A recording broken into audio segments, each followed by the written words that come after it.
चुनाव आयोग की ओर से भले ही बिहार में चुनाव की तारीखों का ऐलान नहीं किया गया है, लेकिन प्रदेश की सभी राजनीतिक पार्टियां एक दूसरे की सियासी कब्र खोदने में लग गई हैं। सभी एक दूसरे के खिलाफ जमकर आरोप प्रत्यारोप लगा रही हैं।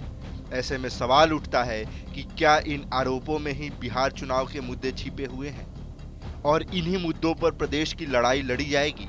आइए जानते हैं। एक तरफ महागठबंधन है जो प्रदेश में एसआईआर के मुद्दे पर बीजेपी और चुनाव आयोग पर लगातार वोट चोरी का आरोप लगा रही है। कांग्रेस सांसद और लोकसभा में नेता प्रतिपक्ष राहुल गांधी हरियाणा और मध्य प्रदेश के चुनाव के बाद से ही चुनाव आयोग पर धांधली और बीजेपी के साथ साठगांठ कर चुनाव के नतीजे में हेराफेरी का आरोप लगा रहे हैं। इसके अलावा कांग्रेस ने हरियाणा और मध्य प्रदेश चुनाव में ईवीएम में छेड़छाड़ के भी आरोप लगाए थे। वहीं महाराष्ट्र विधानसभा चुनाव में कांग्रेस ने चुनाव आयोग पर भाजपा के साथ साठगांठ कर मैच फिक्सिंग का आरोप लगाया था। वहीं अब बिहार में एसआईआर के ऐलान के बाद से कांग्रेस और उसकी सहयोगी पार्टियां चुनाव आयोग पर हमलावर हैं। महागठबंधन की सभी पार्टियां संयुक्त रूप से एसआईआर का विरोध कर रही हैं। बिहार में जारी एसआईआर के खिलाफ कांग्रेस अपने सोशल मीडिया साइट्स पर वोट चोरी के खिलाफ कैंपेन चला रही है।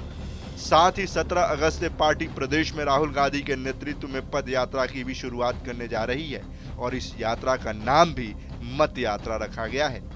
ऐसे में साफ है कि महागठबंधन लोगों के बीच एसआईआर को बड़ा मुद्दा बनाने की कोशिश करेगी। वहीं दूसरी ओर कांग्रेस और आरजेडी के वोट चोरी के आरोप पर बीजेपी ने हमला करना शुरू कर दिया है। हाल ही में केंद्रीय गृह मंत्री अमित शाह जब बिहार दौरे पर आए तो उन्होंने राहुल गांधी पर बांग्लादेशी घुसपैठियों को बचाने का आरोप लगाया था।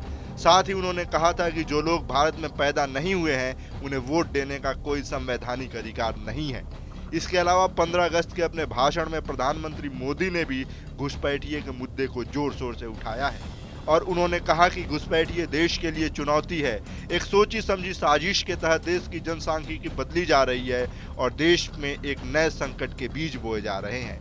ये घुसपैठिए देश के युवाओं की आजीविका छीन रहे हैं। वे बहनों और बेटियों को निशाना बना रहे हैं। वे आदिवासियों को गुमराह कर रहे हैं और उनकी जमीनें हड़प रहे हैं और इसे कतई बर्दाश्त नहीं किया जाएगा।